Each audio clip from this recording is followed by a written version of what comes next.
नमस्कार दोस्तों, स्वागत है आपका एक बार फिर क्विक एंड टेल के यूट्यूब चैनल में। आशा करती हूँ दोस्तों आप सभी स्वस्थ होंगे और मस्त होंगे और अच्छे से आपकी तैयारी चल रही होगी। दोस्तों आज की जो क्लास होने वाली है वो कंप्यूटर से संबंधित होने वाली है। मतलब कंप्यूटर का मैंने आज जो एमएस एक्सेल और एमएस वर्ड और पावर पॉइंट होते हैं ना, तो उससे जो है आपके एग्जाम में मैंने देखे हैं 1 से 2 क्वेश्चन जो है इस टॉपिक से पूछे ही जाते हैं, जो कि मतलब शॉर्ट की वगैरह ऐसे पूछे जाते हैं। तो इसलिए मैंने आज इस इम्पोर्टेंट टॉपिक को कवर कर रही हूँ और आशा करती हूँ इससे पहले आपने इस टॉपिक को अच्छे से पढ़ लिया होगा, क्योंकि ये जो है दोस्तों ये इम्पोर्टेंट टॉपिक है, आपको इसको पढ़ना ही पढ़ना है। बढ़ते हैं दोस्तों आज के क्वेश्चन नंबर फर्स्ट की तरफ। एमएस एक्सेल में किसी वर्कशीट के बेसिक यूनिट को क्या कहते हैं जिसमें डेटा को एंटर किया जाता है? तो दोस्तों 4 विकल्प आपको दिए गए हैं और आपको जो है इन विकल्पों को एनालाइज करके इसका आंसर देना है। और जैसे कि आप मुझे कहते हैं कि आप डायरेक्ट आंसर बताइए, तो मैं आपको डायरेक्ट बता देती हूँ। जो एमएस एक्सेल है उसकी जो वर्कशीट होती है, उसकी जो बेसिक यूनिट है उसे जो है सेल कहते हैं और सेल दिया है ऑप्शन नंबर बी में, यानी कि दोस्तों क्वेश्चन नंबर फर्स्ट का बी इसका सटीक आंसर हो जाएगा। आज की क्लास दोस्तों ज़्यादा लंबी नहीं होगी, क्योंकि मैंने आपके लिए एक्स्ट्रा फैक्ट नहीं रखे हैं, क्योंकि आपकी जो है काफ़ी क्लासेस जो है आप कहते हैं कि थोड़ा मतलब बड़ी हो जाती हैं, 1-1 घंटे की हो जाती है, इसलिए मैंने आपके लिए छोटी क्लासें रखी है। और दोस्तों छोटी क्लास मैंने रखी है, पर इसमें जो है आपके जितने भी क्वेश्चंस इस टॉपिक से बन सकते हैं मैंने उनको सबको कवर करने की कोशिश करी है। तो दोस्तों बढ़ते हैं आज के क्वेश्चन नंबर सेकंड की तरफ। एमएस एक्सेल में हाइपरलिंक इंसर्ट करने के लिए किस शॉर्ट की का उपयोग किया जाता है? तो दोस्तों एमएस एक्सेल में हाइपरलिंक को इंसर्ट करने के लिए जो शॉर्ट की का प्रयोग किया जाता है तो वो है Ctrl+K, यानी कि दोस्तों क्वेश्चन नंबर सेकंड का बी सटीक आंसर हो जाएगा और इसी में दिया है Ctrl+K। क्वेश्चन नंबर थर्ड है एमएस पावर पॉइंट में स्लाइड शॉर्टेड व्यू का मुख्य उपयोग क्या है? तो दोस्तों इसमें आपको बताना है जो एमएस पावर पॉइंट होता है उसमें जो है स्लाइड शॉर्टेड जो व्यू होता है उसका उपयोग क्या होता है? तो दोस्तों इसका उपयोग जो है स्लाइड को थंबनेल के रूप में दिखाने और पुनर्गठन करने के लिए किया जाता है, यानी कि दोस्तों क्वेश्चन नंबर थर्ड का बी इसका सटीक आंसर हो जाएगा। आज जो है दोस्तों मैंने आपके लिए 30 क्वेश्चन रखे हैं, जैसे कि मैं हर क्लास में रखती हूँ। बस आज जो है आपके लिए एक्स्ट्रा फैक्ट नहीं रखे हैं, क्योंकि एक्स्ट्रा फैक्ट जो है मैं अपनी Uttarakhand MCQ plus PYQ series जो मैंने चलाई है और उसमें जितने भी बच्चों ने देखा है लगभग सभी ने मतलब बताया है कि उनको अच्छी लगी है, क्योंकि उनका जो है मतलब कई सारे बच्चों का कमेंट आया है कि बहुत अच्छी क्लास है, कि इसमें जो है हमारा एक पूरा टॉपिक ही कवर हो जाता है। तो दोस्तों अगर आपको आज की क्लास पसंद आती है तो ज़रूर मुझे कमेंट सेक्शन के माध्यम से बताइएगा, और मैं क्या आपके लिए बेहतर कर सकती हूँ ये भी आप मुझे ज़रूर कमेंट सेक्शन के माध्यम से बताइएगा। तो दोस्तों बढ़ते हैं आज के क्वेश्चन नंबर 4 की तरफ।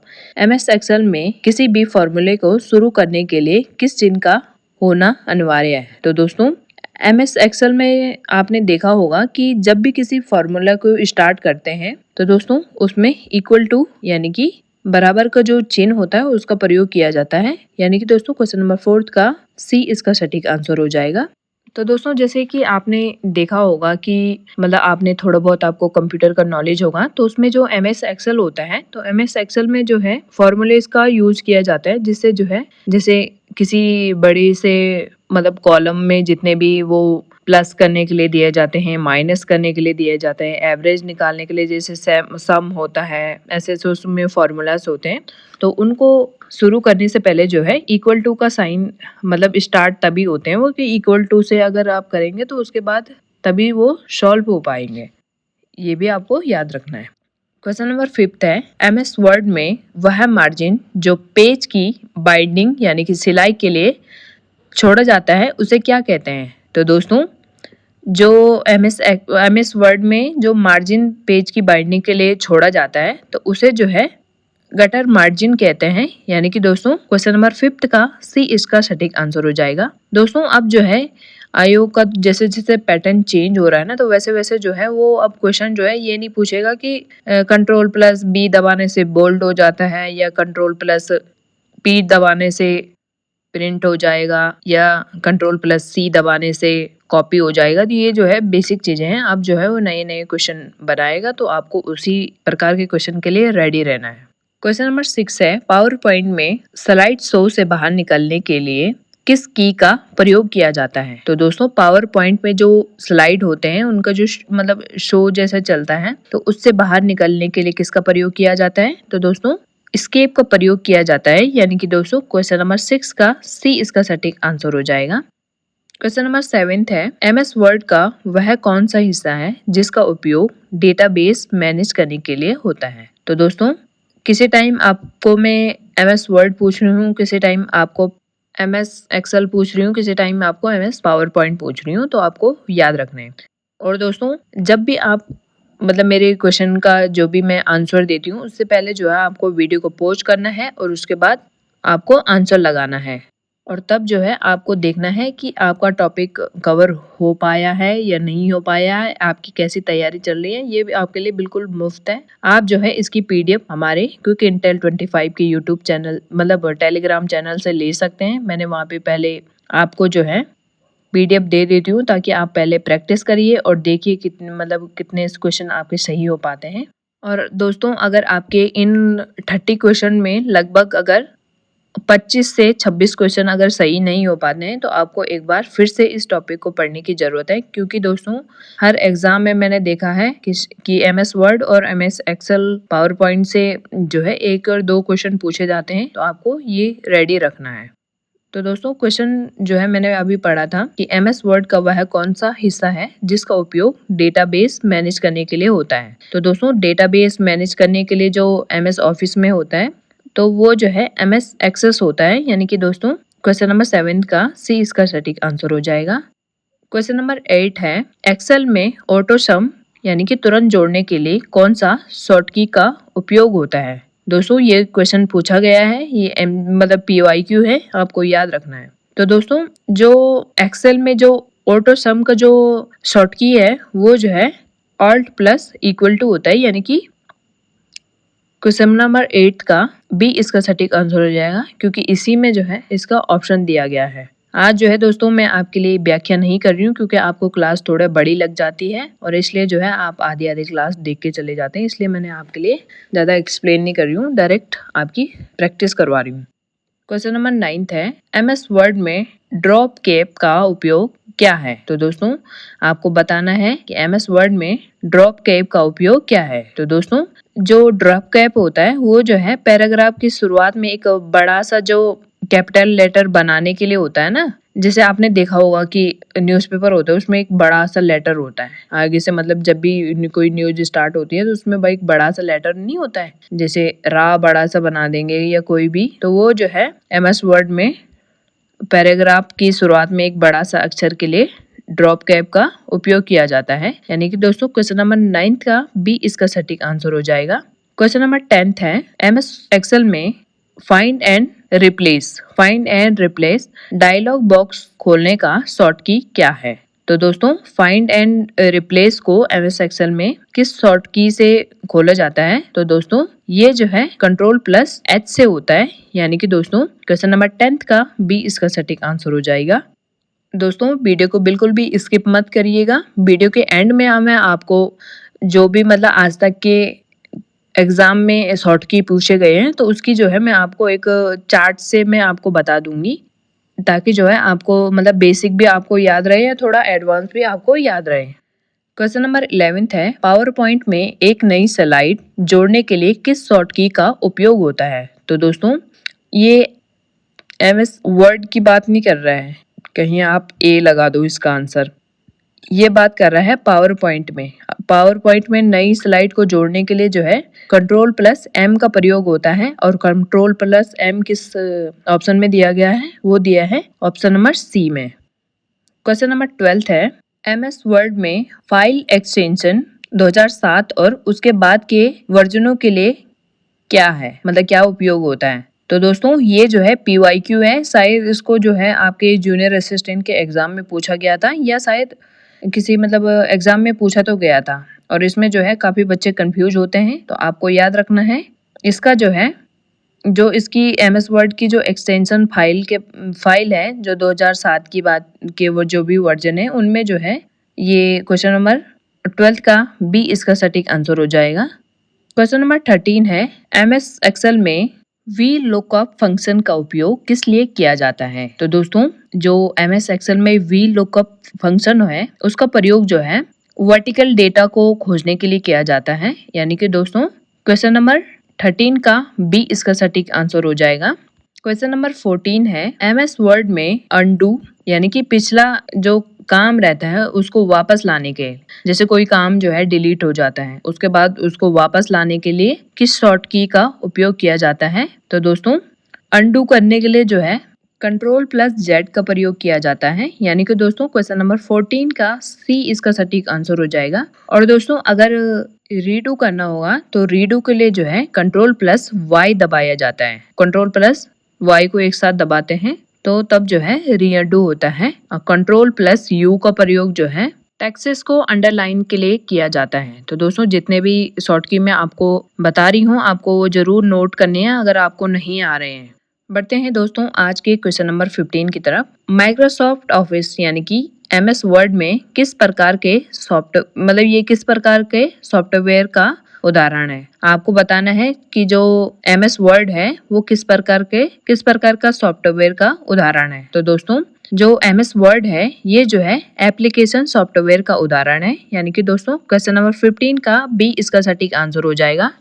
और दोस्तों क्वेश्चन नंबर 16 की तरफ बढ़ने से पहले मैं आपसे एक रिक्वेस्ट करूंगी कि अगर आप UKPSC और UKSSC की तैयारी कर रहे हैं तो आप जो है हमारी Uttarakhand special MCQ plus PYQ series को आप देख सकते हैं, क्योंकि उसमें जो है हमने आपको एक्स्ट्रा फैक्ट के साथ PYQ के जितने भी मतलब क्वेश्चन पूछे गए हैं, जो भी इम्पोर्टेंट क्वेश्चन है उनको कवर करवाने की कोशिश करी है। और दोस्तों अगर आपको उत्तराखंड करंट अफेयर्स के साथ नेशनल और इंटरनेशनल के करंट अफेयर्स कवर करने हैं तो आप जुड़ सकते हैं हमारी कैप्शन प्रोफाइल में आ रहे हैं दूसरे चैनल GK ज्ञान योग UKPSC और UKSSC के चैनल से।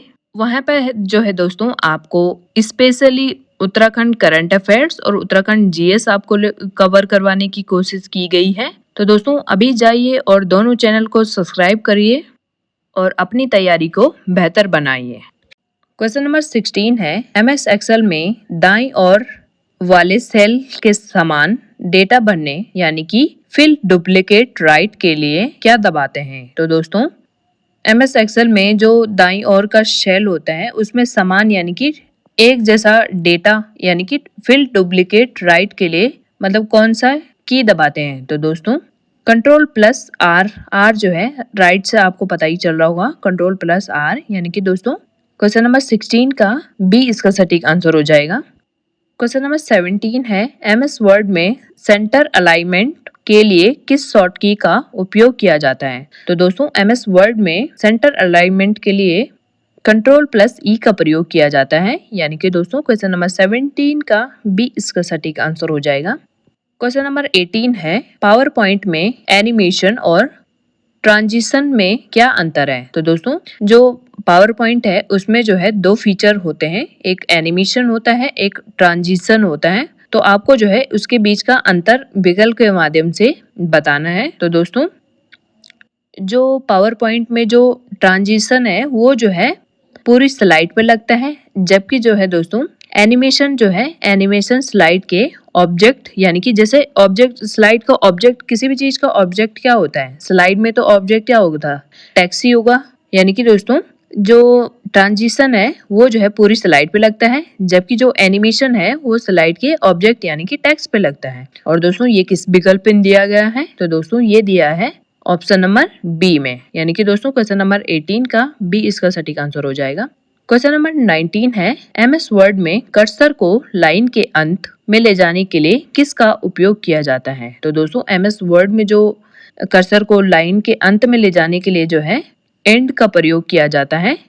यानी कि दोस्तों क्वेश्चन नंबर 19 का बी इसका सटीक आंसर हो जाएगा। क्वेश्चन नंबर 20 है MS एक्सेल में पूरी रो को एक साथ सेलेक्ट करने के लिए क्या दबाया जाता है। तो दोस्तों पूरी जो रो है उसको सेलेक्ट करने के लिए जो है MS एक्सेल की बात कर रहा है ये, ना कि MS वर्ड की। तो दोस्तों MS वर्ड और MS एक्सेल जो होता है वो थोड़ा बहुत जो है सेम होता है, पर उसकी शॉर्ट की थोड़ा अलग होती है। तो दोस्तों MS एक्सेल में जो पूरी रो को एक साथ सेलेक्ट करने के लिए जो है शिफ्ट प्लस स्पेस दबाया जाता है, यानी कि दोस्तों क्वेश्चन नंबर 20 का बी इसका सटीक आंसर हो जाएगा।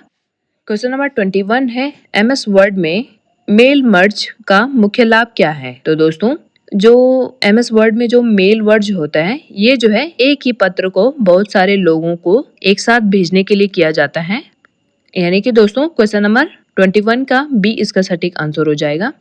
क्वेश्चन नंबर 22 है, MS एक्सेल में एक नई वर्कबुक खोलने का शॉर्ट की क्या है? तो दोस्तों जब भी आपको क्वेश्चन पढ़ना है एग्जाम में, सबसे पहले आपको देखना है कि MS वर्ड पूछा है, MS एक्सेल पूछा है या पावर पॉइंट पूछा है। उसी के बाद जो है आपको इसका आंसर लगाना है। तो दोस्तों अभी जो है फिलहाल MS एक्सेल पूछा गया है, तो MS एक्सेल में नई वर्कबुक खोलने के लिए Ctrl+N का प्रयोग किया जाता है। तो दोस्तों मुझे लगता है मतलब ये MS वर्ड में भी सेम ही है, मतलब Ctrl+N ही दबाते हैं, दोनों में जो है नई वर्कबुक खुल जाती है, एक दूसरे में नया पेज खुल जाता है, यानी कि दोस्तों क्वेश्चन नंबर 22 का ए इसका सटीक आंसर हो जाएगा।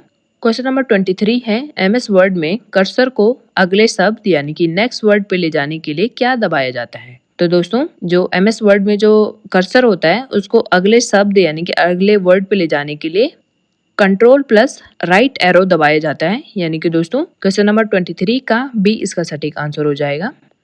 क्वेश्चन नंबर 24 है, MS एक्सेल में पिवट टेबल का क्या उपयोग है? तो दोस्तों MS एक्सेल में पिवट टेबल का उपयोग जो है बड़े डेटा को जो है समराइज करने के लिए और रिपोर्ट बनाने के लिए किया जाता है, यानी कि दोस्तों क्वेश्चन नंबर 24 का बी इसका सटीक आंसर हो जाएगा, ये भी आपको याद रखना है। क्वेश्चन नंबर 25 है, MS वर्ड में हैंगिंग इंडेंट बनाने के लिए किस शॉर्ट की का उपयोग किया जाता है? तो दोस्तों MS वर्ड में हैंगिंग इंडेंट बनाने के लिए जो है Ctrl+T का उपयोग किया जाता है, और ये किस में दिया गया है? ये दिया है क्वेश्चन नंबर 25 के सी ऑप्शन में, यानी कि सी जो है सटीक आंसर हो जाएगा। दूसरे क्वेश्चन पे बढ़ने से पहले जो है दोस्तों, अगर आपको क्लास पसंद आ रही है प्लीज़ वीडियो को लाइक करें और चैनल को सब्सक्राइब करना ना भूलिएगा, और ज़्यादा से ज़्यादा अपने दोस्तों को शेयर कीजिए, ताकि जो है इस तरीके की क्लास जो है आपको मिलती रहे, क्योंकि इससे जो है थोड़ा लगता है कि बच्चों को सच में ज़रूरत है, तो उसमें जो है हम आपको बहुत मतलब बेहतर से बेहतर चीज़ देने की कोशिश करते हैं। मतलब हमारा तो पूरा मन है कि हम आपको बेहतर से बेहतर कंटेंट दें, डिपेंड आप पे करता है कि आप अच्छा कंटेंट लेना चाहते हैं कि नहीं लेते हैं। और दोस्तों अगर आपको किसी भी टॉपिक के अगर MCQ लगाने हैं, जैसे आपके पास ये वीडियो आई है ना, जैसे आपके पास ये वीडियो पहुंची, अगर आपको किसी भी के पहले जैसे होता है ना, पहले हम प्रैक्टिस करें कि हमारे कितने नंबर आ रहे हैं, नहीं आ रहे, कितने हमसे हो पा रहे हैं, नहीं हो पा रहे, तो उसके लिए जो है दोस्तों पहले मैं आपको जो है अपने टेलीग्राम चैनल जिसका नाम है क्विक इंटेल 25, उस पर जो है आपको PDF प्रोवाइड करती हूँ, और उसके बाद जो है उसका सोल्यूशन जो है मैं आपको यहाँ करवाती हूँ। तो पहले आप जाके वहाँ पर मतलब वो कर सकते हैं, मतलब प्रैक्टिस कर सकते हैं, और उसके बाद यहाँ पर आप मतलब आप देख सकते हैं कि आपके कितने क्वेश्चन सही हुए हैं, कितने नहीं। तो दोस्तों बढ़ते हैं आज के क्वेश्चन नंबर 26 पर। MS ऑफिस में कट या कॉपी किया गया डेटा अस्थायी रूप से कहाँ स्टोर होता है? दोस्तों most important question. MS office में जो कट या कॉपी किया गया जो अस्थायी डेटा होता है वो कहाँ स्टोर होता है, ये आपको बताना है। तो दोस्तों ये डेटा जो है क्लिक बोर्ड में स्टोर होता है, यानी कि दोस्तों क्वेश्चन नंबर 26 का बी इसका सटीक आंसर हो जाएगा।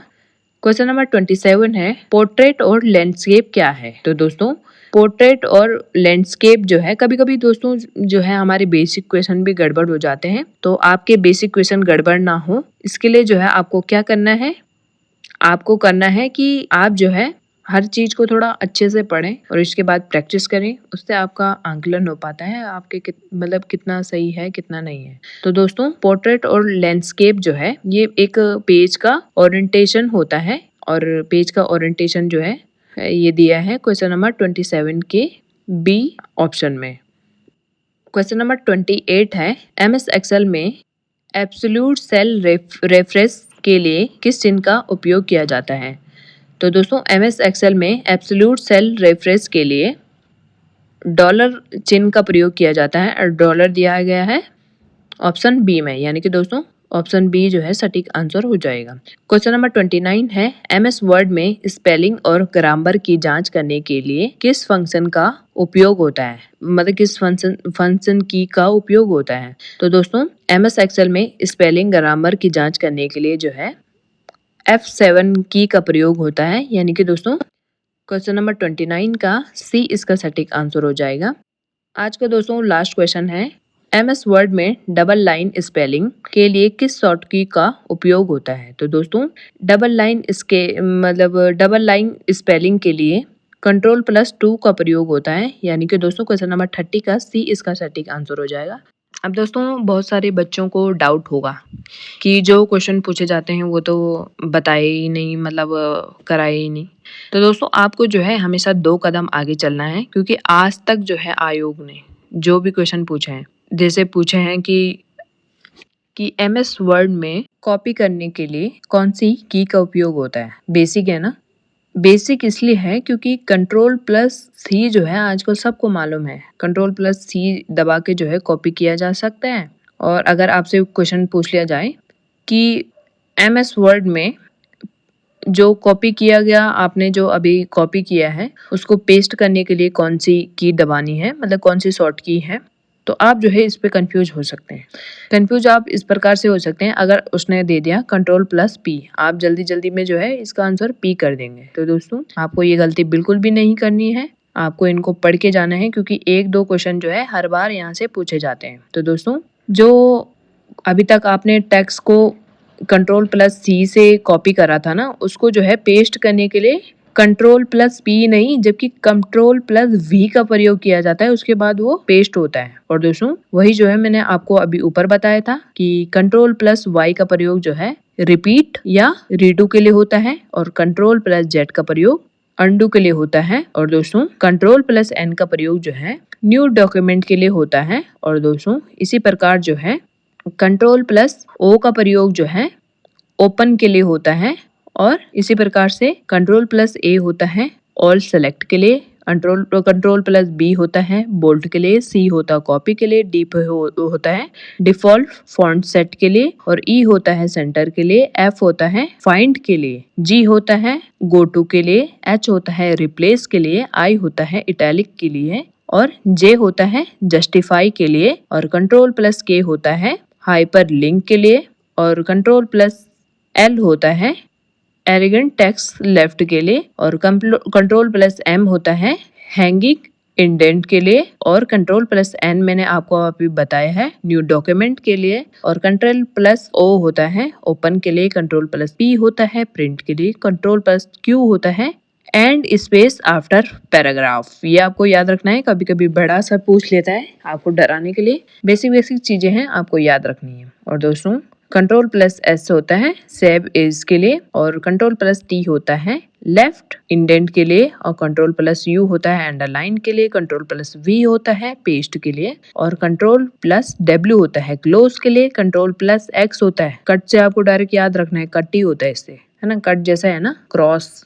तो क्रॉस से जो है कट ही हो जाता है, और Ctrl+Y होता है रिपीट या रीडू, और Ctrl+Z होता है अंडू। अंडू जो है अभी पूछा गया है Ctrl+Z, तो ये भी आपको याद रखना है। अगर आप मतलब आपको अगर ये चाहिए तो आप जो है इसको मतलब वो कर सकते हैं, स्क्रीनशॉट ले सकते हैं इसका, मैंने जो अभी आपको चार्ट बताया है उसको स्क्रीनशॉट ले सकते हैं, ये इसमें से जो है आपको आपसे क्वेश्चन बन सकते हैं। तो दोस्तों कैसी लगी है आपको आज की क्लास, जरूर बताइएगा वीडियो के क्या कमेंट सेक्शन के माध्यम से। मिलते हैं नेक्स्ट वीडियो में नेक्स्ट टॉपिक के साथ, तब तक के लिए धन्यवाद। जुड़े रहिएगा हमारे साथ, स्वस्थ रहे मस्त रहे और अपनी तैयारी को जारी रखिए। धन्यवाद। जय हिंद, जय भारत, जय उत्तराखंड।